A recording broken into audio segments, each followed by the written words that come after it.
And we're back with episode 17 of the TJ Martino podcast.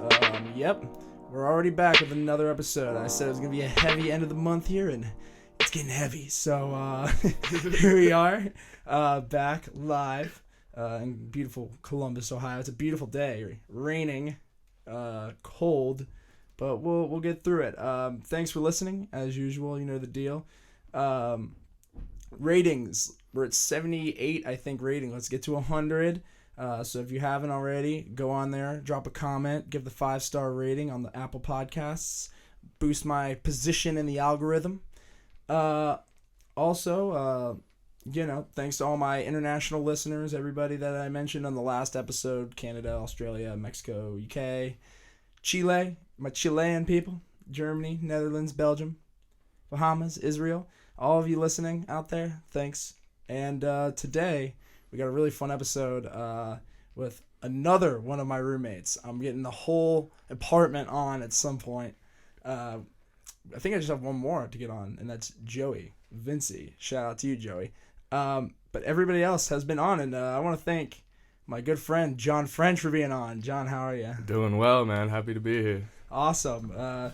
And I think this is going to be a really fun episode because we're going to talk about, the first thing I kind of want to talk about is the Deontay Wilder Tyson Fury rematch that we saw this past weekend. And I thought no better person to bring in for this than a former boxer himself, John French. Kind of go over your experience of being a boxer, and we'll talk a little bit more about it after this Wilder fight, but like kind of give a little bit of a crash course on your knowledge of the sport. Yeah, so I'm an amateur boxer. I've been fighting since my sophomore year of high school. I've got 15 fights under my belt, 12-3 record.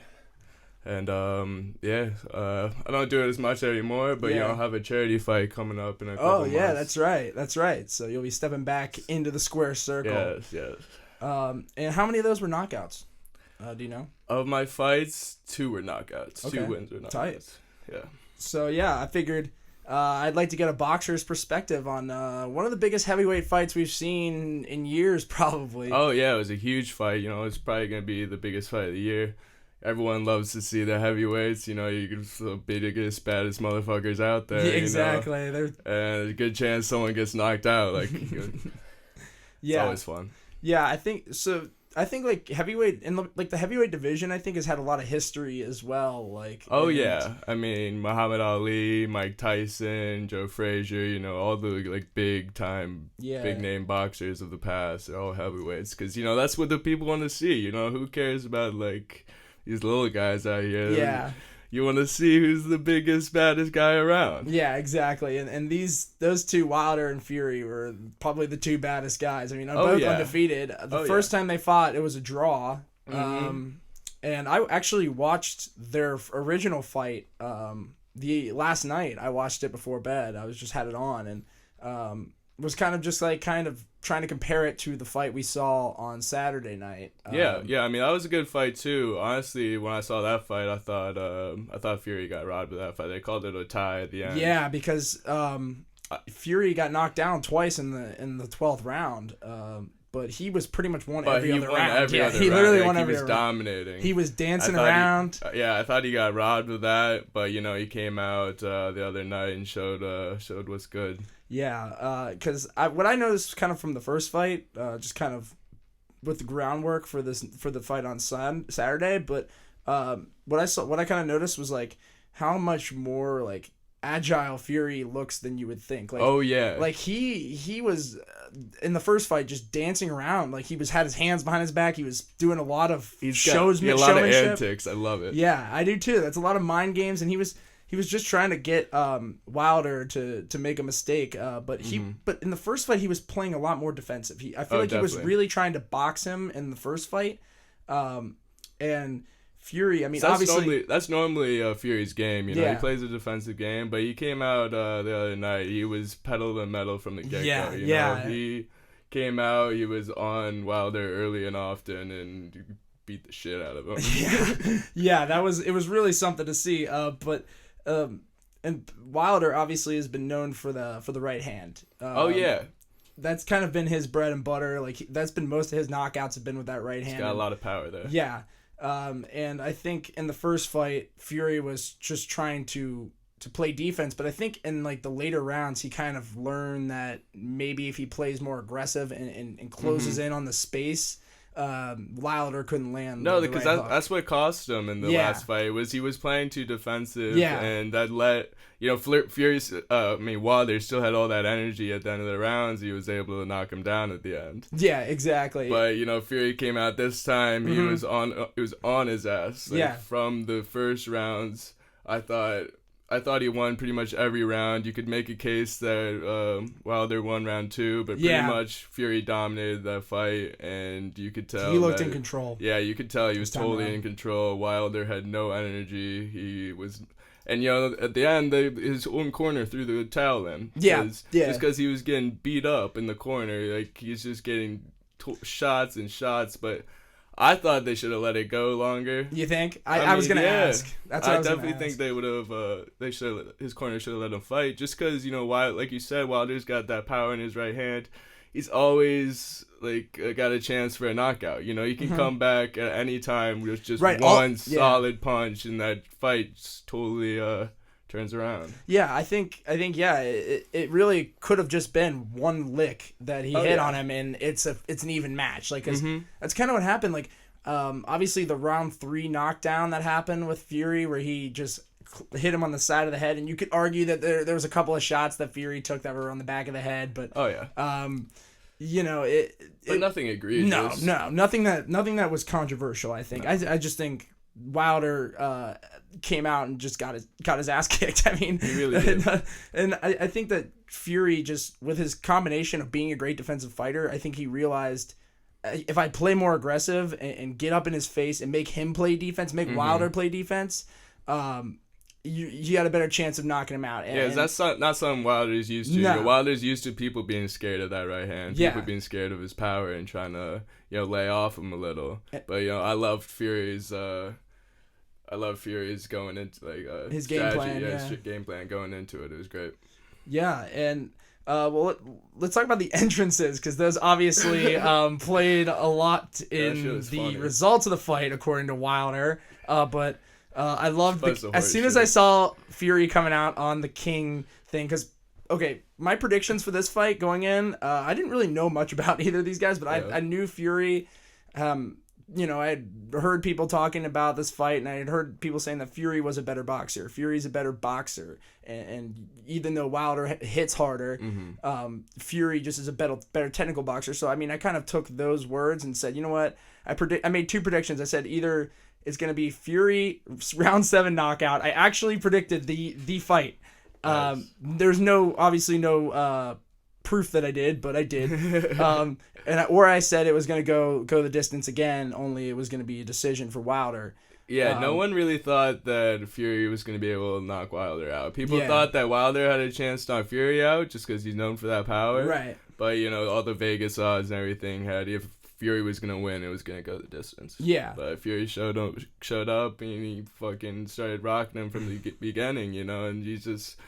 After you take so many of those punches, you could tell if Wilder didn't have the legs under him. And the thing is, Fury, he basically said exactly what he was going to do. He's like, I'm going to go in there, I'm going to pressure him, and I'm going to knock him out. And even though he came in overweight, I think he was 15 pounds over what he came in at the last fight they did. And he came in, and a lot of people were thinking Wilder's going to have the quickness, he's going to have the speed, he's going to be able to land that right hand. And Fury's so deceptively quick. Yeah, he's such a big guy. He's 6'7". He's 6'9". He's huge, but he's got a quickness. His jab comes out so fast, and he caught Wilder a couple times. Yeah, and his jab, it follows up. He's got this little feint where he throws a little half jab in there. He's herky jerky. He's very jerky. He's very unpredictable in that. Yeah, in that I love regard. it.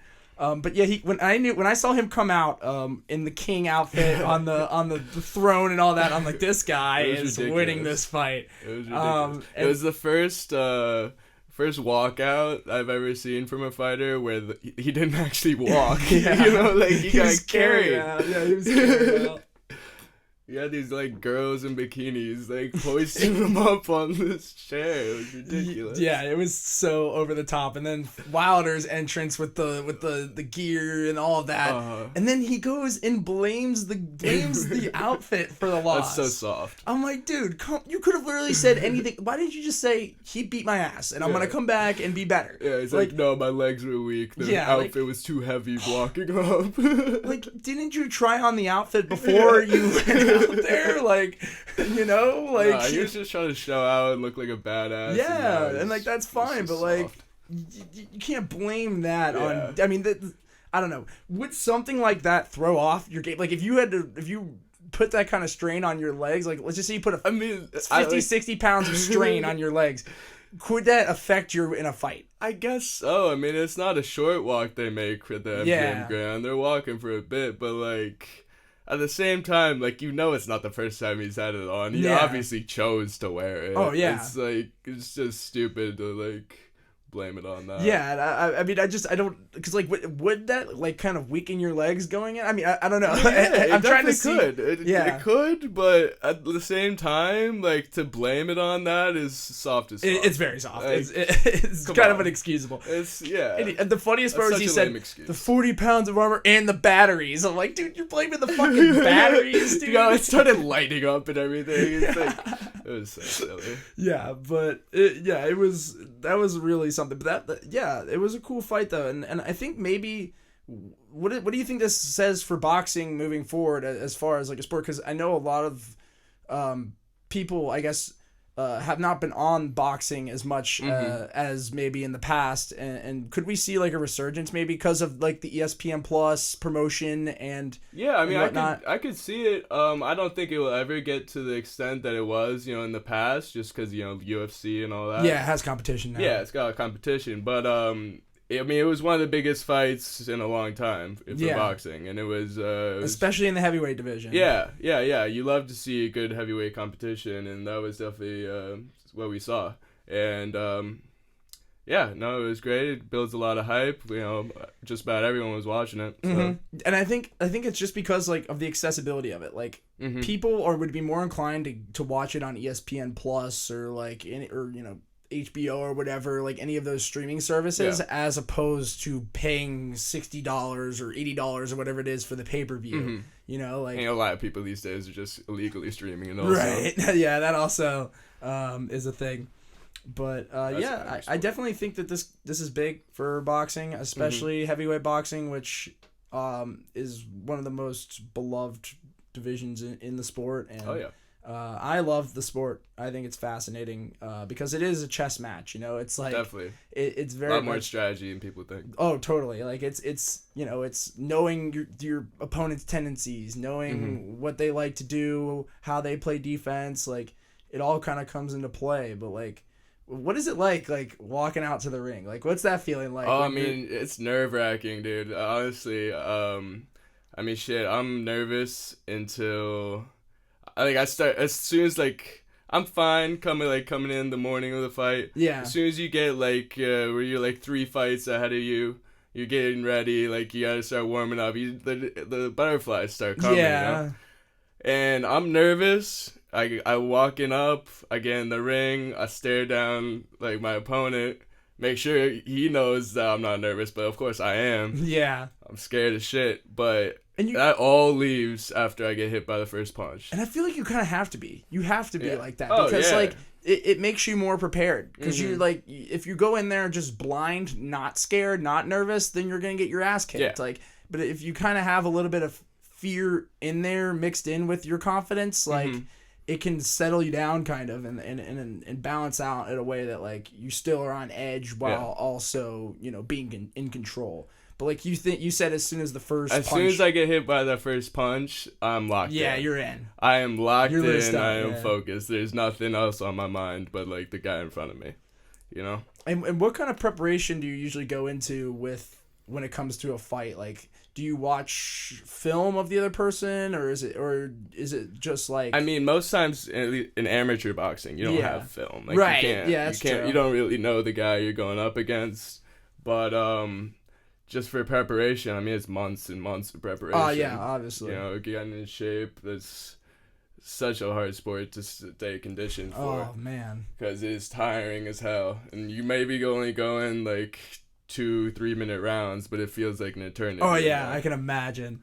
Because your mind's running while you're exerting all of that energy at the same time, and what kind of training do you do? Obviously lifting and running, but also like heavy bag. Do you spar? Like how much, like when you're training for a fight, how often are you sparring? Obviously every day, but for how long? Like I'm sparring just about every day. I'll spar for really every fighter will spar and practice for more rounds than they're fighting. Yeah. So, like, I know Fury, he was talking in an interview, like, they're doing 12 rounds. He's ready for all 12 rounds. He wants to get the knockout, but you're ready for... you gotta be prepared. You're conditioned for the whole fight. And so, when I'm conditioning, I do 3 2-minute rounds in amateur boxing. So, I'll condition for 5 3-minute rounds. Just to make sure, I got it to all the way to the end. Yeah. And I'm ready to go. Yeah, and so even after the fight, you still got juice. You got some more juice. You always, I mean, really, you're leaving it all out there, but you got that energy to finish the fight. Yeah, and so what's like when during the fight? Obviously, you're only going 3 rounds, so like, how does like the energy how does it work with like energy conservation? Like are you? I guess it's kind of a harder question to ask, but how like in the first round, like how much energy do you how do you know when you're running out of energy? I guess that's definitely something you have to pay attention to, right? Where I'm trying to keep track of how much I got left in the tank. But at the same time, I'm looking at my opponent and I'm judging, you can see how hard he's trying, right? Yeah. And so he comes out, really hard round 1. He's going crazy. You just play some defense, wait it back a little, try to stay out of his range. He's missing, just wasting energy, and then you got him for the later rounds, right? But... yeah, I mean, shit, you don't really feel it until you sit down on that bench and you have to after take a couple. Yeah, after each round, you gotta take a couple breaths, collect yourself, try to figure out where you're at and how what your game plan is moving forward. And when you're in the corner, it's really more just like strategizing with your coach, right? Yeah, and people like that. I mean, you're not really saying anything, right? You're there. You're just sitting exhausted, trying to catch your breath. But yeah, you got your coaches in your ear trying to give you pointers. There's really only so much they can say because you've been training for this for a while. Yeah. But they give you pointers on what your opponent's doing, what weaknesses he may have, where you can get some more hits in, and they'll just. And I mean, when you direction. when you when you take those, is it more of then you walk out there and you start to figure it out yourself. I feel like you see the tendencies that they're talking about. Like you'll be like, oh, he's on his heels a little bit. Like he's not as balanced, and then you kind of pick up on that, and then obviously secure the knockout. What does it feel like to knock somebody out? Oh, it's the best feeling in the world, man. Shit. You can, because you feel the connections on each punch. The miss, a miss takes way more energy than a hit. Oh, yeah. Right? Because all your energy's moving forward and there's nothing to push back against it. But when you hit someone clean, you can feel it. It feels great, honestly. They hit the floor, the crowd goes crazy, and you're on top of the world, Yeah. But yeah, the fight was awesome. It really was. It was a good fight. It was... I thought it stopped early. I wish it had gone a little longer. I think it was a good fight. And what do you think about the towel? Because they're saying that it was there's apparently what I had heard online. I was kind of watching some videos and reading about it, and someone had mentioned that it was his second. It was Wilder's secondary corner guy that had thrown in the towel. But so is there a hierarchy when it comes to the corner guys, or is it? I mean, you definitely got your main coach. You got your main trainer that's been with you for a while now. Yeah. But you also got you got guys there, wiping you down with a towel, giving you water, but not really. Most of the time, you're only listening to one coach. You got one guy who's telling you what to do and telling you what to do. Because otherwise, it's a little too much. Yeah, it's hectic. I mean. Yeah. But Yeah, I didn't know that actually. That the assistant threw in the towel. Yeah, like I said, I don't think they should have. But I mean, yeah, you can make an argument though because he was getting his ass kicked. He was getting his ass kicked, and they're just trying to protect their guy. Right, They're trying to protect their fighter. You gotta because you gotta think about it this way, like.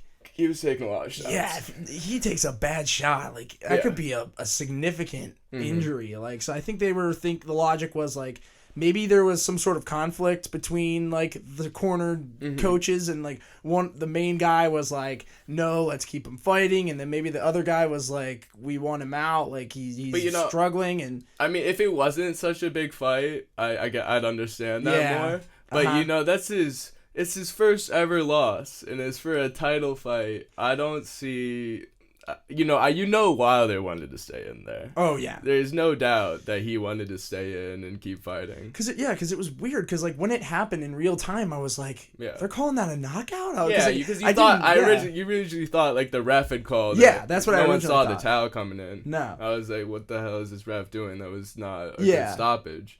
But the towel coming in, I mean. Wilder wanted to stay in. I feel like they're definitely trying to protect him. They got good intentions, but at the same time, I feel like you can't really take that away from a fighter like Wilder. You can't take away the opportunity to come especially back. when they went the distance in the first round. I mean, obviously this fight was way different because of how aggressive Tyson Fury was. Yeah. I think that's like kind of cool. Like when. I wonder if they'll get a third match because I know Wilder can elect for a trilogy. Yeah, I mean, he has a clause. I think that's how it works. They have a clause that they can.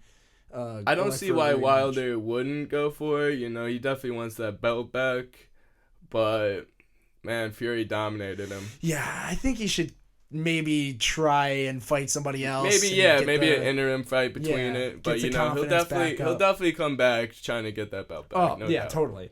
But he's good enough to challenge for it again. Oh yeah, and I like Fury and they're saying Fury and Anthony Joshua is gonna be the next one. Ooh, that could be a good one. Yeah, which I think could have some hype behind it. Oh yeah, and definitely some money behind it.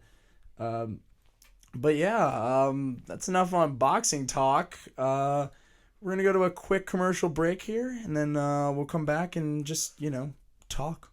So, peace. One of the most challenging parts of having a busy lifestyle is finding time to go to the grocery store. I mean, seriously, you have to drive to the grocery store, park in the busy parking lot, go into the store, get a cart, then go aisle to aisle finding all of your different items. And then as soon as you have all of that done, you got to wait in line in the checkout lane while some person in front of you has 400 boxes of cereal. And then as soon as you're finally up, you have to check out, load everything into your car, and then bring it all home and unload it. It's just such a process, and there's so many other things I'd rather be doing than going to the grocery store. Luckily, there's Instacart. Instacart has unlimited grocery delivery for one low monthly fee. They provide hand-selected items by shoppers based on your preferences and deliver your items to your door in as fast as an hour. Instacart also highlights deals to help you save money. Following the link in the show's notes lets Instacart know that I sent you and helps support the show. And we're back from the commercial break with John French here. We just talked some boxing. And, anything going on in your life? What's going on? I want to have a little, just see where this goes. Get on the rabbit hole a little bit. Yeah, I mean, last semester here, it's pretty nostalgic at Ohio State. I mean, I'm glad I'm graduating and moving on to the real world, but really I just want to stay. Yeah, part of me is the same way. It's difficult. It's difficult. We're in a really weird spot right now because, I want to have fun, but at the same time, there's so much other stuff that I have to get done. Definitely. I gotta find a job. I gotta find somewhere to live, And at the same time. Such a brutal process. Yes, it is grueling. The application process, scrolling through pages and pages of jobs, and a lot of them you're just what does this entail? Yeah. And then you're just applying because it looks interesting, and then it's crazy. But and then only 10% of them will ever even get back to you, yes or no. Yeah, so or it's ridiculous. But it's tough. But that's the real world is coming very soon. I guess. And it's gonna be funny when I listen back to this, and I'm gonna be like, wow, like years. I've been starting to think about that, like when I come back and listen to my podcast, like in the future, it'll be funny to like hear my perspective on the world, like how it changes, I guess, like over time. That would be interesting. Yeah, it you know, that's I guess what's kind of cool about having this the pod is just being able to, you know, say whatever I want, I guess. But like having it's almost like a catalog, like it's more like a diary for me, like an audio diary, I guess. Because it's, you know, just logging in, saying, you know, it's snapshots of my life, I guess. Is what I'm trying to say. Yeah. But get a good picture into what you were thinking at the time and your mindset. What do you think of the Bengals and Joe Burrow situation? Because we're both from Cincinnati. I'm hyped. I'm so hyped. Yeah. I cannot wait. But a lot of flack has been coming Joe's way, I think, with like a lot of people are talking about like how he doesn't want to play for the Bengals. I don't think any of that's true. I don't think it is either. I think that's all media trying to make a story. It's such Burrow has been like a class act. He's said nothing wrong. I think he'd be a fantastic quarterback in the NFL. And, you know, watching that national championship game, that was all I was watching. Once Ohio State wasn't in it, you know, I'm just watching Joe Burrow looking at this new Bengals quarterback that we're about to have. And it's exciting because, you know, it's the first time I've been excited for the Bengals team in quite some time. I know, and I'm happy that they're finally like doing something new, because they've been stuck in limbo for so long. Like the Marvin Lewis situation, which lasted way too long, and I'm not saying that Zach Taylor is the choice, but we'll see. You know, he's definitely a start, and I'm not saying he's not. I'm interested to see what he does with Joe Burrow in this new offense. Because he was playing with Marvin's team pretty much last year. Like, he was playing with Marvin's roster. Not a good team. Our O-line is horrendous. Yeah, that's gonna be something we need to fix it soon to address, because I mean Burrow is gonna get rocked. Yeah, hopefully the Bengals finally make some sort of free agent moves and we'll get a decent line.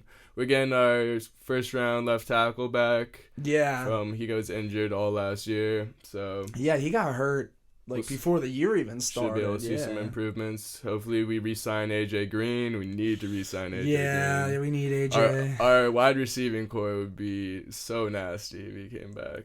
I know. And Burrow, I think he would be more inclined to play with Burrow, because like I think Andy, you know, Randy, his career, you know, he's not a bad quarterback, and I wouldn't 100% blame him for everything. No. I mean, the defense was horrendous this year, outside of the pass rush, which was actually pretty good towards the end of the year, but like the defense was horrendous.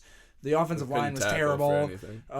So I mean, there was definitely, it wasn't all to blame on Randy Dalton, but you know, I just think they need a new identity. Oh yeah, they need a new face under there, and I think this is a perfect time. And Joe is the most legit quarterback I've seen from college football in quite some time. Really good, because I mean he's legit, and he's got the build, he's got the arm. He doesn't have the hands.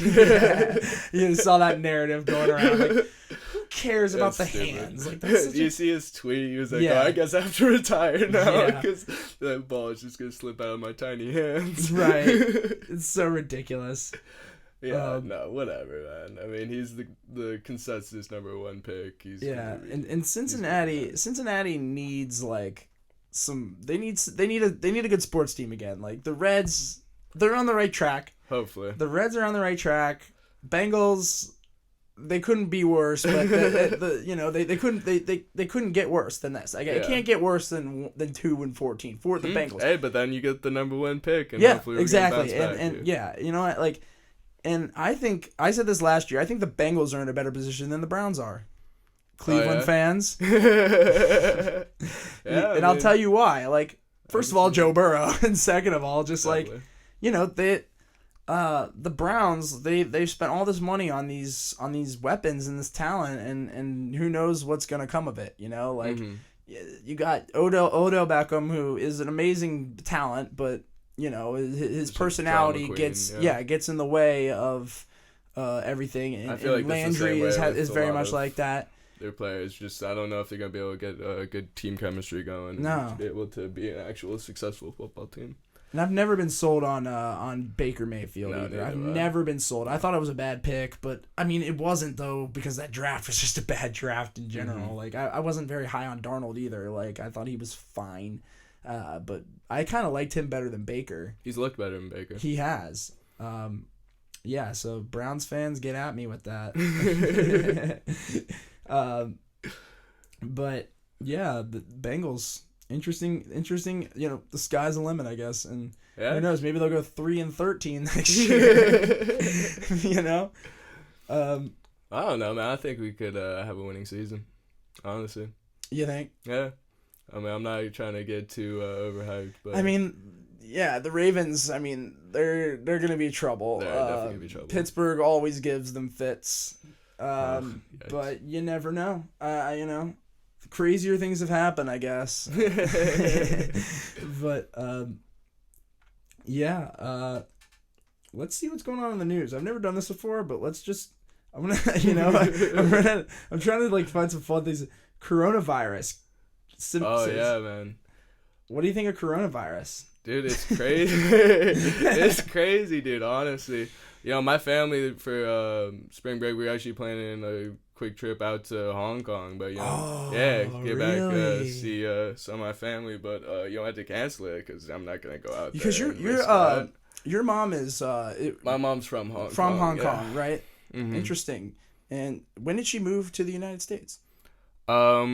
She moved here pretty early in life. Well, actually, no, she was actually born in Indiana.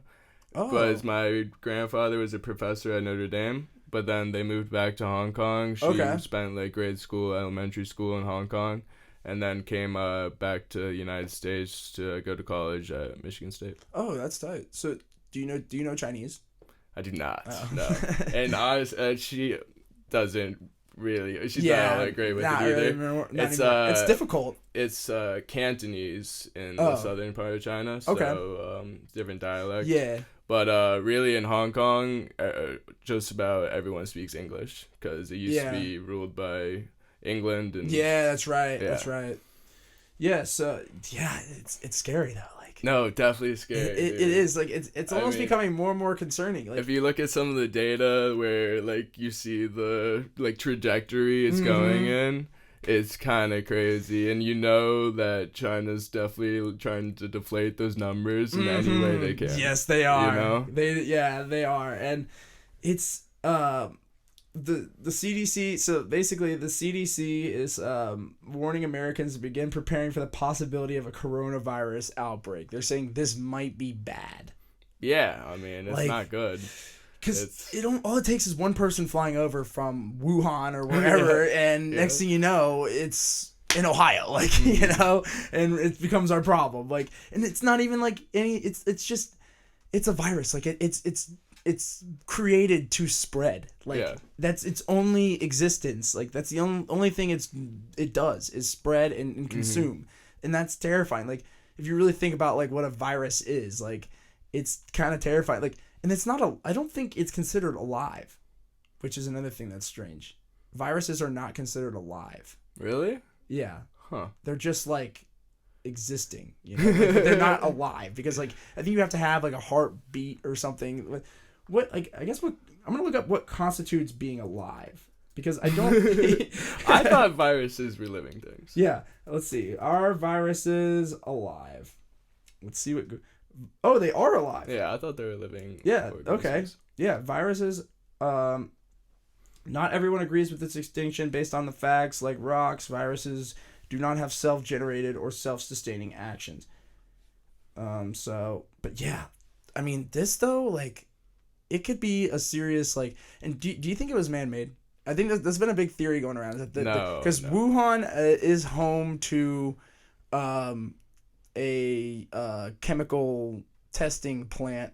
I mean, this is a conspiracy. I don't buy it either. I do not think it was made. I don't see any reason why China would spread a virus among its own people. Well, I don't think that they would spread it. I think that it maybe leaked out. Yeah. On accident. I don't know about that. I mean, I don't think either. I like the theory where it was at like some gross marketplace and... Yeah, and it just... came to be. Yeah, I mean, I'm not really sure. I mean, that's usually how it all happens. Like, if you just some disgusting pit hole that Yeah. you're selling food at and people are eating. Yeah, exactly. And You next know, thing you it's know, it just just not spawns. good, Like, yeah. or it mutated from, Mhm. the flu or some other virus. Yeah. And next thing you know, it's this big deal. And it's hard because you don't, like, people are trying to find, you got to find, like, how do you even find a cure for, like, that? Like, I guess, like, you I'm collect not sure. it I mean, and it's test not on the it, first. like- It's not the first coronavirus, but it's definitely one of the bigger ones Yeah. we've seen in a while. Yeah, and the fact that, like, the CDC is basically like, we could be screwed, like, it's kind of concerning now, like, Definitely a because, little like, for a little bit it seemed like they had it, I guess, kind of under control, but I mean, every headline that I've seen that comes out of China is China has shut this down because of coronavirus. Like, the Sonic the Hedgehog movie is not being released in China right now because of the coronavirus. Like, sporting events, closed. Like, and it's crazy. Like, this girl in my class, she's from China. She's an exchange student. And she was talking about, like, how she came in contact with her family, and basically they were talking about, like, how, well, her family doesn't, obviously doesn't have coronavirus. They're from a different part of China. But she said, like, where in Wuhan, like, how it works is, like, you can't go outside without, like, a pass. Oh, no. You have to, like, apply for, like, a pass, and then you have to do And all I these, bet- like, these precautions before you even leave the house to go. You can't even go get food or anything. Like, Yeah, it's crazy. it's terrifying. And like, I bet, even your classmate, I bet it's, even though she doesn't live, like, she's not from, like, close there, I bet Yeah. it's difficult for her to go home and Totally. visit her family. Oh, yeah, totally. Yeah. Yeah, it's a mess. And Yeah. it's, seeming to only get more terrifying. Mm-hmm. But, I mean, we'll have to see what happens with it. Honestly, I wouldn't be shocked if it came to America. Like, it's already in other places, I think. Yeah, they're banning a lot of flights to China right now, I think. I think the president's going to start doing that too, just for the sake of America. But, we'll have to see. Again, it could be, cleaned up. Maybe somebody finds a cure in the next couple of weeks, or maybe it just takes over the world and it's the next Black Plague. Who really knows? It's crazy? Like, the Black Plague. Like, that is a thing. Like, and it wiped out so many people. Like, and, a third of Europe. Yes, and, like, think about it. Like, how that could totally happen again. Like, this could You'd be like to that. think that modern medicine can react. You'd like to quick think enough. so, but, like, at the same time, that stuff can mutate like that. Like, Oh, yeah. it can mutate so quickly and just become such a problem. Mm-hmm. And I don't know. It's definitely concerning. But we'll have to keep taking a look at it. Because there was rumors that it was in Miami, that there was someone in Miami, in Oxford, Ohio, that had it. There was, Really? and they contained them, and then it turned out it was something else. Okay. That wasn't that. Jeez, that'd be scared. You go to the doctor, like, wait, you might have coronavirus. Get in this bubble. Get in the bubble right now. Don't come out. That'd be awful. You are quarantined. Jesus Christ. Oh my God! Like, could you imagine? You just think you have the sniffles, and then next thing you know, you're locked up in a containment box. The thing I go around to, like, all your friends and anyone you've come in contact with in the past week, you throw them in this bubble with you.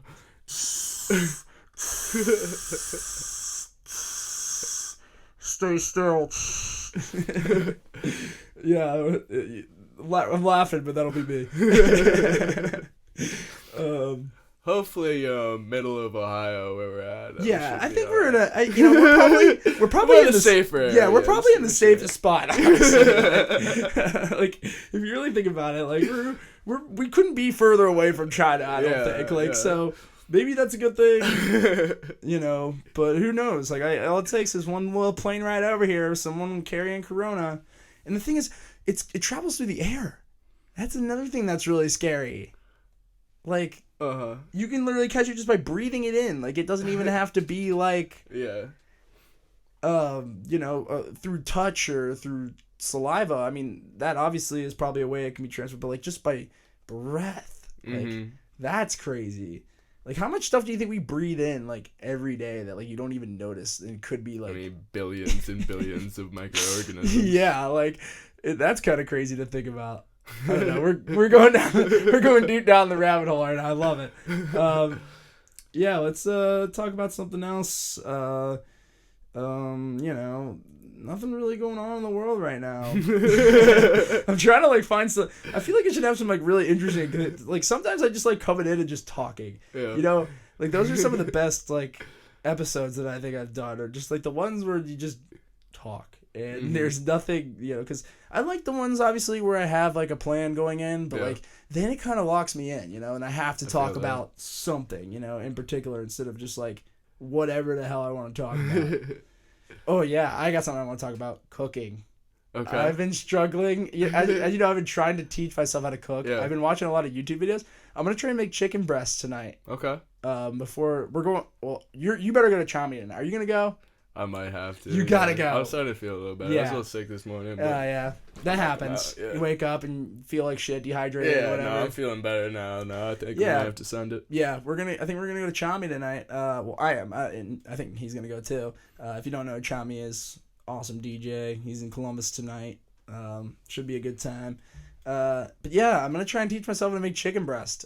You are actually a really good cook. You're better than me. I'd like to think I'm a pretty good cook. That stir fry you made that one time was pretty fire. Yeah. I mean, growing up, both my parents were great cooks, and so I learned from them. And really, I mean, it's not too complicated once you get down to it. Just figuring out, what kind of flavors are gonna work well together. What do you think is your favorite dish to make? I mean, that stir fry was definitely a staple that was of mine. very good. I also I love cooking meats. I love cooking steak or burgers, anything like that. Yeah.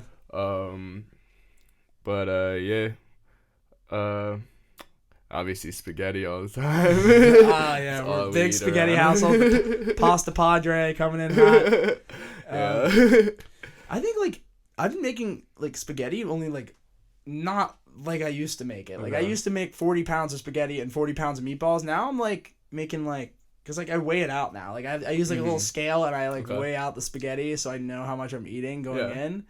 And I think that's helped me with my portions. But I think I've gotten better at making food and stuff. I want to expand my range because I know when I graduate, I'm not gonna have. I don't even have a meal plan now, but I'm not gonna have that to rely on. I'm not gonna have anything. It's just gonna be me. And I'm not gonna want to go out to eat every day. I'm gonna be wanting to ball on a budget. So I'm gonna be. Yeah. I'm gonna have to teach myself how to make food, and I mean it's kind of more gratifying when you make a meal. Oh yeah. It's way more gratifying than Plus, you know exactly what went into it. Yeah, exactly. Nice. It's so much better than picking up a food, making it and sitting down and being I made this meal, and it looks amazing. Yeah, I mean, you're saving money. It tastes good. You made it yourself. You know what all the ingredients that went into it. You know everything about it, and it's definitely gratifying.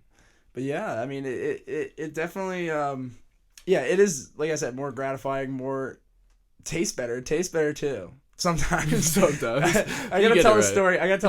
Real quick before we go. I made a rack of ribs on the grill a couple weeks ago, and I was grilling out, and I threw the ribs on the grill, and I grilled it way too long. Yeah. I pull them off. They're literally torched to a crisp, torched. And I go to pull one of the bones out, and the bone just bends and snaps in half, and I'm like, oh man. Only 3 of the bones on the entire rack of ribs were still good. Damn. And I had to throw the rest out because I couldn't determine the difference between the bone and the meat because the bones had melted. That's how bad I freaking torched this thing. It was bad, but yeah, thanks for coming on, man. This has been such a fun Hey, thanks for having discussion, and I'll definitely love to have you on for the future. I want to see if I can get all of the roommates in here at one time. I feel like that'd be very hectic. Definitely. But it would be fun. It would be fun. I think if we got I want to start getting groups in here. Okay. 2 to 3 people. Because there's another microphone right behind me, bad radio, but there is a third microphone. Okay. So I want to get at least 2 more people in at once and just kind of have because I feel like there's a lot less dead air when you have another person in the room. Yeah. But yeah, thanks for coming on. Anything you want to share or plug or social media wise or anything or? I mean, like I said, I'll have this charity event coming up, charity fight coming up. That'll be later this spring or towards the end of the semester. I'm not totally sure on the date yet. Yeah. But it'll be probably my last fight of my amateur career. Really? So. Do you think you will fight again in the future, or? I mean, I just don't really see any time that I would. Yeah. Honestly, I don't train nearly as much as I used to back in high school. Yeah. And once I go out and get a job and in the real world, I don't really see how I'd have time. Yeah, exactly. Because it is like I feel like it's kind of a lifestyle, like in the sense of like. If you actually want to do it, like... Yeah, and so now, like, these days, I fight once a year. I do that charity event, and it's a lot of fun. I really enjoy it. Yeah, we went last year. Yeah, I get a lot of... I was in your corner last year. Oh, yeah. Feeding you the water. It was good. And you won by decision, so that was pretty good. Mm-hmm. But, yeah, you're going to get a knockout this year. I can feel it. I can feel it coming. Yeah. But, yeah, so your fight coming up, anything else? No, not really. All right, awesome. So, you know me. Time for plugs. Tell a friend, one friend challenge. Tell one friend about the podcast. That's all I ask for. Someone asks what to listen to, you know who to listen to. Facebook. I have a Facebook page for the podcast. Check it out. TJ Martino Podcast on Facebook. Twitter. Use the hashtag TJPod. Hit me up, especially you Browns fans. I know you're going to come at my neck. Instagram, Snapchat, SoundCloud. Follow my SoundCloud account and see all the music I'm listening to. Spotify as well. And then you can listen to the podcast. I'm getting them up on YouTube. I'm still in the process of uploading the older episodes up on YouTube, just the audio. Spotify, TJ Martino Podcast, Stitcher, Amazon TuneIn. I'm now on iHeartRadio, Google Podcasts. Nice. All of that, and then obviously Apple Podcasts, like I said, go down there, scroll down to write a review, click on that, give me 5 stars, and, write a short little review or anything. Just say anything, honestly. You can tell me how ugly I am. I don't care. But, yeah, just do that, and, thanks for coming on, John. Had a lot of fun. We talked about a lot of stuff, and I'll have another episode coming up before spring break in middle March. So probably next week I'll have another episode before spring break, and then I'll have one probably at the end of March. So be on the lookout for that. Thanks again, and let the beat drop.